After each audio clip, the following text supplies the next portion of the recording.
तोता पैरट के कान इंसानों या दूसरे स्तनधारियों मैमल्स की तरह बाहर निकले हुए नहीं होते हैं।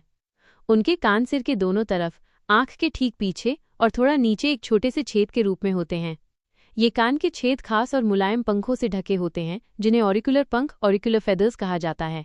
ये पंख उनके कानों की रक्षा करते हैं और आवाज़ को अंदर जाने में मदद भी करते हैं।